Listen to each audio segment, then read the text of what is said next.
This video is from Unit 2, Learning Targets 7 and 8 on water. Water cycle is something that you've probably had for a long time. Water goes to the earth via rain, and the water is evaporated from various sources, whether the ocean or a pond or even people and other organisms, and goes back up to the atmosphere and then comes back down as rain.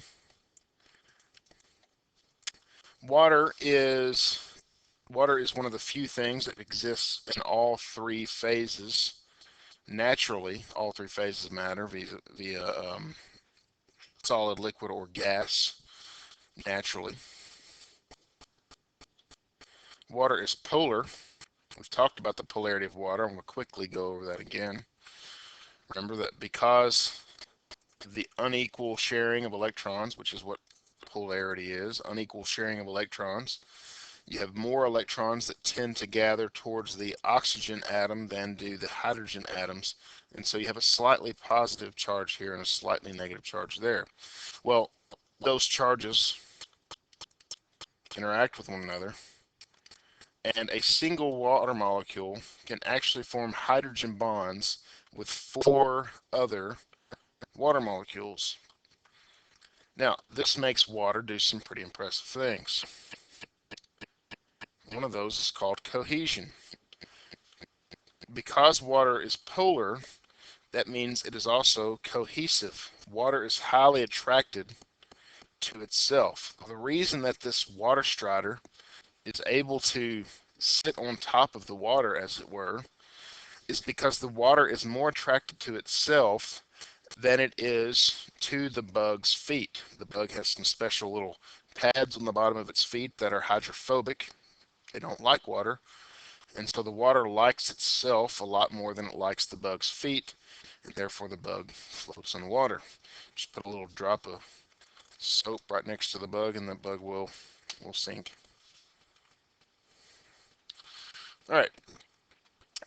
Adhesion is water's ability, because of its polarity, to stick to other surfaces.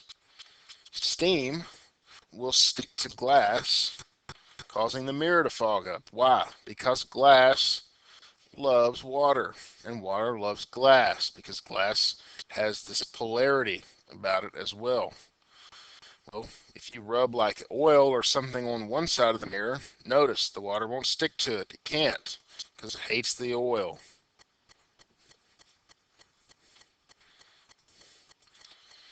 So here's a fun little picture just to help you remember things. I remember things sometimes when they're silly. Cohesion, water likes itself. Adhesion, water likes limes. All right, so again about cohesion and adhesion. This causes something called capillary action. So if this is a glass tube, let's make it a little more tube-like, or not. Yeah, that's about as good as it's going to get. All right, and so if you put a glass tube in some water, that water will actually start to go up into the tube because it likes the glass. If you've ever had blood drawn at or like, where they prick your finger and just take a little blood sample, they have a little glass tube and they dab that little spot where they pricked you, and that blood will just go right up into the tube because blood is mostly water. Well, some things hate glass, like mercury, for instance, and will actually be repelled by that. Another thing too, we will be measuring things a lot with something called graduated cylinders. And when you measure with a graduated cylinder, the water will actually ride up on the side here, and it's called a meniscus. And where you actually take the measurement from is the bottom of the curve. Now, this capillary action is why water is able to get to the top of trees. There's little tubes inside the tree called xylem. We'll talk about xylems later. And it's honestly like a tube, and the water will just go right up the tube because water likes itself, but it also likes the tube. And so as water moves up the tree, it begins to evaporate off into the atmosphere, And the water that's evaporating off will actually pull the water below it up. And so that continues to happen all the way down to the roots, and it causes water to be pulled into the roots as well. Now, those 4 hydrogen bonds that are able to form with other water molecules are also the reason that we don't freeze to death at night. Because of that, because of the polarity of water, and because of those 4 hydrogen bonds, water is able to store a tremendous amount of energy. Whereas you can take a bottle of like rubbing alcohol and just leave the cap off of it and it'll be gone in a couple days because it just evaporates. Water has a very high boiling temperature. And so the sun shines on the oceans all day long. And so when the earth goes to the dark side, all of that energy that has been stored up in the water throughout the day releases into the atmosphere and warms the earth, warms the dark side of the earth, which is why we're all still here today. And again, has to do with those 4 hydrogen bonds that are formed. This is also why when you put ice in water, the ice melts. Because the warm water, or the warmer water than the ice, is actually warming the ice up, as it were, and causing it to melt and causing the energy, the water starts to move that's in the ice and it starts to melt. This is why we sweat. We sweat because water carries so much energy and is able to take so much energy. What's the quickest way to cool your body down? Get rid of the water. If you can get rid of the water, you can get rid of a lot of heat. And it also has something, an effect called evaporative cooling. When the wind blows on your sweat, it causes that sweat to evaporate and thus cooling you off even more. Now, one of the interesting things about water is it will expand when it freezes. And the reason that it does this is because the angle of the molecule of the water molecule actually changes, and it needs to take up more space because of that angle change, and it causes the ice to actually expand. That's why if you put ice in a beaker or something like that, put in the freezer, it will actually break the glass. Now, moving on to a related topic is the topic of mixtures. A mixture is a combination of 2 substances that are physically mixed together, not chemically. So these two, or all these M&Ms, are part of a mixture. When we're talking about mixtures, we'll often use terms that are associated with water, like the word solution. What is the solution? A solution is a mixture in which molecules are evenly distributed. So for instance, Kool-Aid is an example of a solution, unless you're bad at making it. You have the like red floaties or something in your Kool-Aid.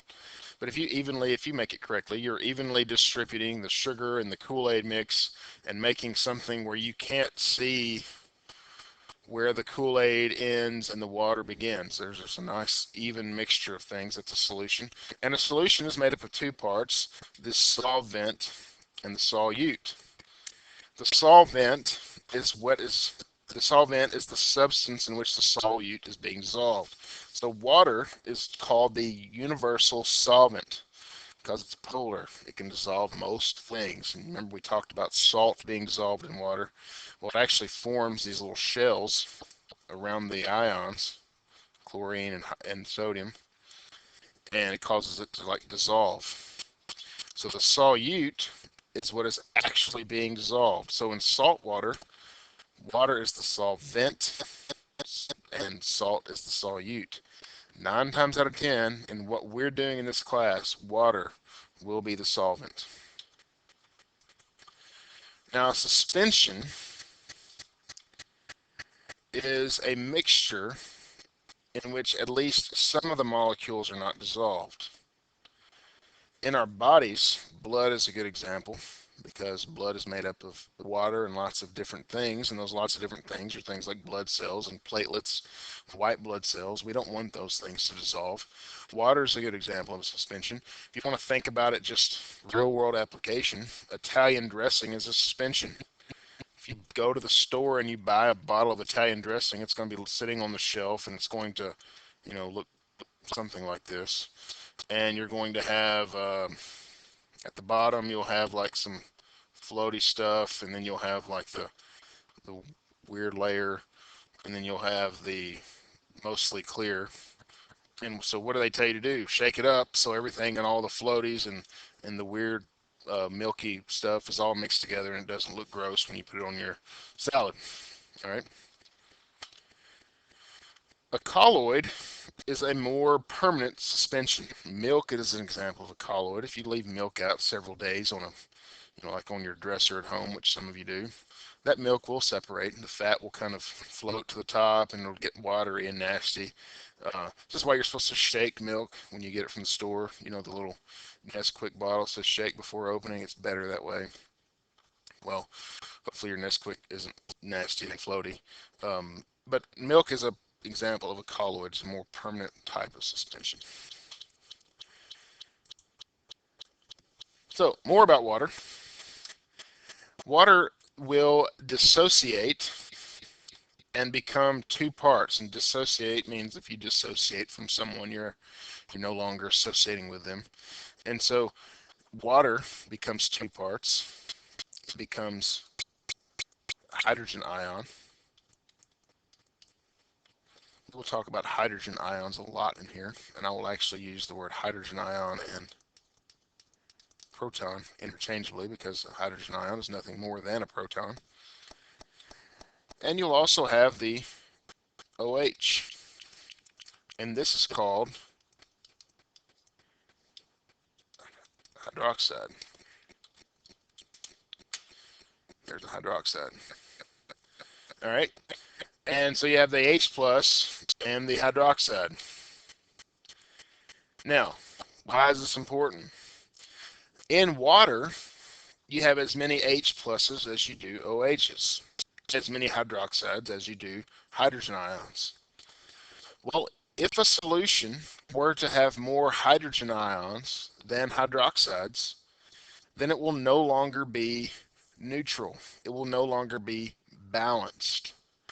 And so this is what our pH scale is for. As you go further to the left on a pH scale, or on this particular pH scale, or as the number gets lower, there are more hydrogen ions than there are OH. As the number gets higher, there are going to be more hydroxide ions. If you're ever in a situation where you have more hydrogen ions than hydroxide, that is called an acid. As you get closer to this middle number, things are going to start to even out more, to where you just have water, an equal amount of both. Whereas in battery acid, there's very little hydroxide to speak of at all. And on the other end of the scale, in drain cleaner, there's very little hydrogen ions to speak of. And that's why these things are extremely corrosive. It's not water at all. It's very far away from water. So here's an example of a base.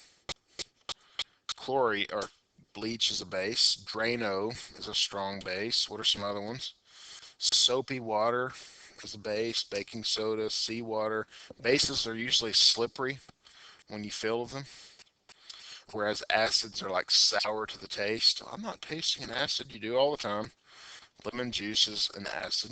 Vinegar is an acid. Orange juice, coffee, these things are all acids. You have hydrochloric acid in your stomach. I'm not suggesting that you go taste battery acid. That may be the last thing you ever taste. So I'm not suggesting that, but they have this sour kind of taste to them. There's the hydrogen ion, of course, and it's a picture of your stomach acid.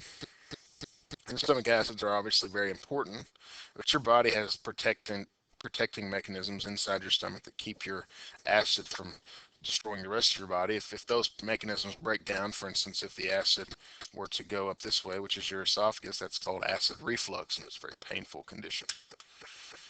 And water, again, is neutral. This is when the hydrogens and the hydroxides are all equal. And this is something that I've already explained, but let's look at this a little differently. Concentration of OH is going to increase as you go up, and concentration of hydrogen is going to increase as you go down. And so if we're just wanting to look at the acids, which a pH scale really just measures acidity, there's also a pOH scale, which we're not going to get into in here, but just measures acidity. So we would say that drain cleaner, for instance, is a very weak acid. And a weak acid, by definition, is also a very strong base. Down here's the same idea. Battery acid is a very weak base. It is a very strong acid. So let's look at this. When the pH decreases or goes down by 1 point, the concentration of hydrogen is going to increase by 10 times. And when you go down 2 points, it's 100 times, not 20, 100. 10 times 10. 3, 10 times 10 times 10, or 1,000. 4, 10 times 10 times 10 times 10, 10,000, and so forth. The pH increases a point, the concentration of hydrogen decreases by 10 times. Just look at this. We're just looking at the bottom here. Hydrogen's increasing times 10 and decreasing times 10 as you go this way. Well, the same is true of the OH. As you go up a point, OH increases by 10. As you go down, it's going to decrease by 10. So let's look at this. Some practice problems. When the pH changes from 1 to 3, so we're getting more acidic or less? Less acidic. So less acidic means less hydrogen. So pH goes from 1 to 3, the percent of hydrogen ions are going to decrease, right? By how many? Well, 1, 2, 3, so that moves 2 spots, so it's 100 times. When the pH changes from 6 to 4, what are we doing? We're getting more acidic. What's going to happen to the OH ions then? As we get more acidic, we're going to have less OH, so that's going to decrease. We only move 2 spots. That's 100 times, not 0.100. All right. pH changes from 14 to 11, getting more acidic. So what's going to happen to the hydrogen? It's going to increase, moving 3 spots, so 1,000 times. 7 to 9, OH is going to go up because it's getting more basic, and it's by 100 times. So we'll work on some of those in class as well. pH can be measured by something called pH indicators. If you have a pool, you've probably used these. You don't want your pool to be too acidic or too basic and so forth, and so you check your pool regularly. We'll use these pH indicators in this class to do some things. Now, in your body, there's something called buffers. Remember we talked about the hydrochloric acid in your stomach? Well, when your body gets ready to empty the food that's in your stomach into the small intestines they don't like acid. And so your pancreas actually releases a chemical called bicarbonate into your pancreas in order to counteract the acid that's in the food. When that happens, that sodium bicarbonate is called a buffer. It is a weak base that counteracts a strong acid.